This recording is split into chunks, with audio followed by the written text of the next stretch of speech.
War is what happens when language fails. Men are afraid that women will laugh at them.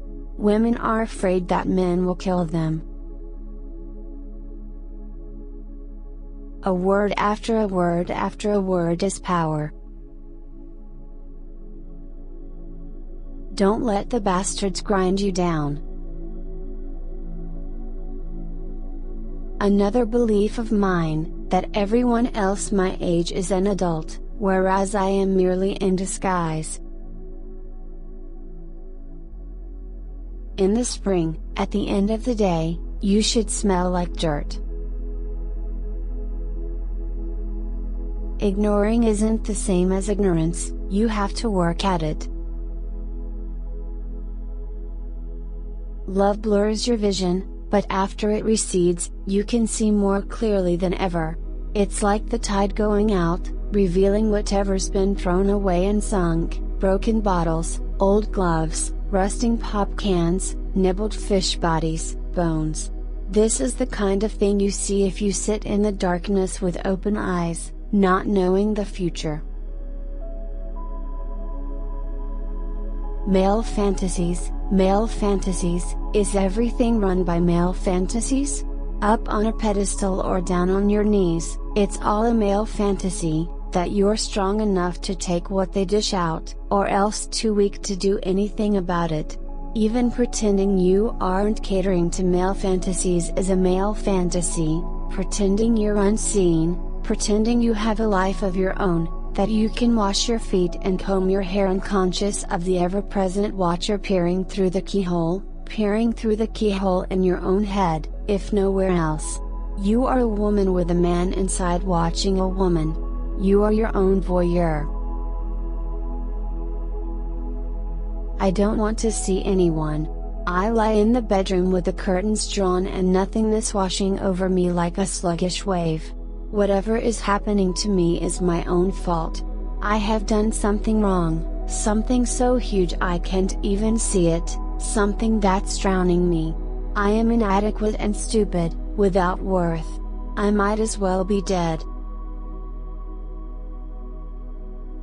Nolla te tabastartis carborundum. Don't let the bastards grind you down. But who can remember pain, once it's over? All that remains of it is a shadow, not in the mind even, in the flesh. Pain marks you, but too deep to see. Out of sight, out of mind. Better never means better for everyone. It always means worse, for some. We were the people who were not in the papers. We lived in the blank white spaces at the edges of print. It gave us more freedom. We lived in the gaps between the stories. If you knew what was going to happen, if you knew everything that was going to happen next, if you knew in advance the consequences of your own actions, you'd be doomed. You'd be ruined as God. You'd be a stone. You'd never eat or drink or laugh or get out of bed in the morning. You'd never love anyone, ever again. You'd never dare to. Longed for him. Got him. Shit. Water does not resist. Water flows. When you plunge your hand into it, all you feel is a caress. Water is not a solid wall, it will not stop you. But water always goes where it wants to go, and nothing in the end can stand against it. Water is patient. Dripping water wears away a stone. Remember that, my child. Remember you are half water. If you can't go through an obstacle, go around it. Water does. I read for pleasure, and that is the moment I learn the most.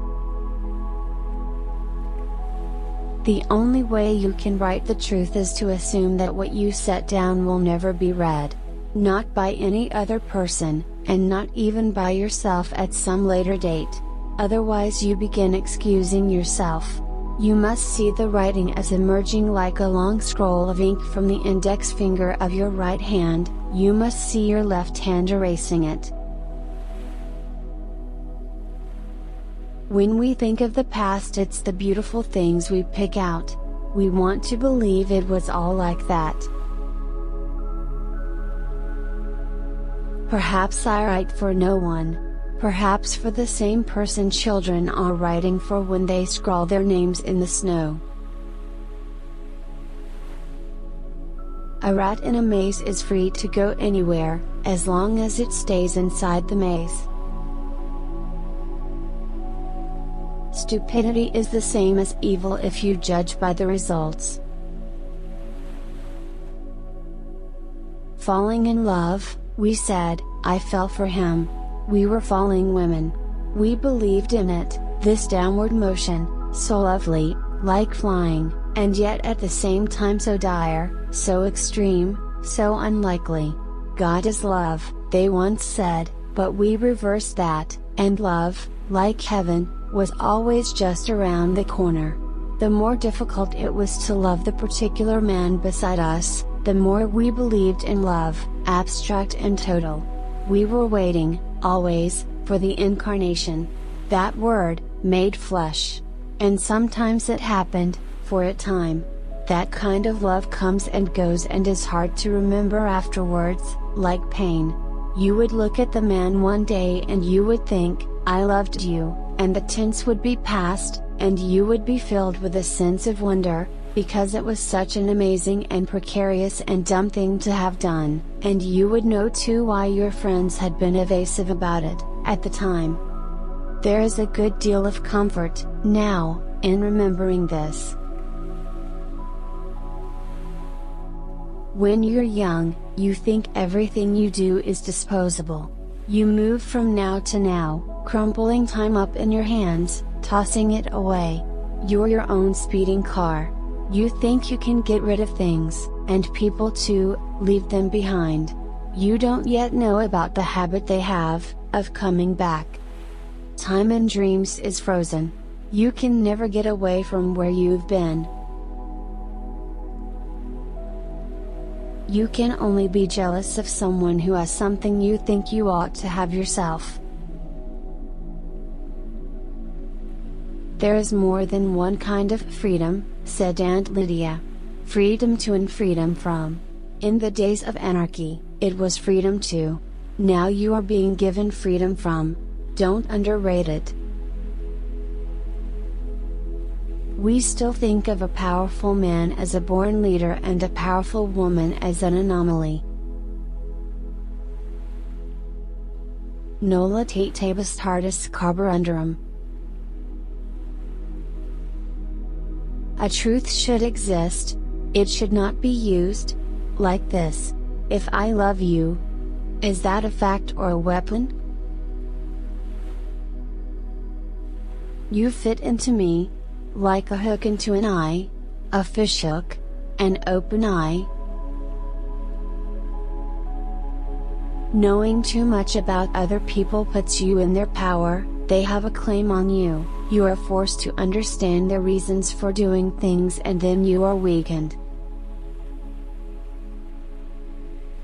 If we were all on trial for our thoughts, we would all be hanged. But people will do anything rather than admit that their lives have no meaning.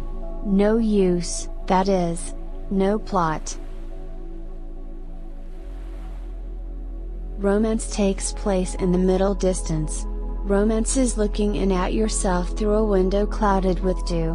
Romance means leaving things out, where life grunts and shuffles, romance only sighs. Farewells can be shattering, but returns are surely worse. Solid flesh can never live up to the bright shadow cast by its absence. Time and distance blur the edges, then suddenly the beloved has arrived, and it's noon with its merciless light, and every spot and pore and wrinkle and bristle stands clear. Touch comes before sight, before speech. It is the first language and the last, and it always tells the truth. Love blurs your vision, but after it recedes, you can see more clearly than ever. It's like the tide going out, revealing whatever's been thrown away and sunk, broken bottles, old gloves, rusting pop cans, nibbled fish bodies, bones. This is the kind of thing you see if you sit in the darkness with open eyes, not knowing the future. The ruin you've made. The moment of betrayal is the worst, the moment when you know beyond any doubt that you've been betrayed, that some other human being has wished you that much evil. The best way of keeping a secret is to pretend there isn't one. What I need is perspective. The illusion of depth, created by a frame, the arrangement of shapes on a flat surface. Perspective is necessary. Otherwise there are only two dimensions. Otherwise you live with your face squashed up against a wall, everything a huge foreground, of details, close-ups, hairs, the weave of the bedsheet, the molecules of the face. Your own skin like a map, a diagram of futility, crisscrossed with tiny roads that lead nowhere. Otherwise you live in the moment, which is not where I want to be. We thought we had such problems. How were we to know we were happy? And she finds it difficult to believe that a person would love her even when she isn't trying to figure out what other people need, trying to be worthy. Women have curious ways of hurting someone else. They hurt themselves instead, or else they do it so the guy doesn't even know he's been hurt until much later. Then he finds out. Then his dick falls off. How could I be sleeping with this particular man? Surely only true love could justify my lack of taste. Gone mad is what they say, and sometimes run mad, as if mad is a different direction, like west, as if mad is a different house you could step into, or a separate country entirely. But when you go mad you don't go any other place, you stay where you are. And somebody else comes in. I am not your justification for existence. Hatred would have been easier. With hatred, I would have known what to do. Hatred is clear, metallic, one-handed, unwavering, unlike love. If it's a story I'm telling, then I have control over the ending. But if it's a story, even in my head, I must be telling it to someone. You don't tell a story only to yourself. There's always someone else. Even when there's no one. Truly amazing, what people can get used to, as long as there are a few compensations. What am I living for and what am I dying for are the same question. But some people can't tell where it hurts. They can't calm down. They can't ever stop howling. She imagines him imagining her. This is her salvation. In spirit she walks the city, traces its labyrinths, its dingy mazes, each assignation, each rendezvous, each door and stair and bed. What he said, what she said, what they did then. Even the times they argued, fought, parted, agonized, rejoined. How they'd love to cut themselves on each other, taste their own blood. We were ruinous together, she thinks. But how else can we live, these days, except in the midst of ruin? I want to be held and told my name. I want to be valued, in ways that I am not. I want to be more than valuable. I repeat my former name, remind myself of what I once could do, how others saw me. I want to steal something.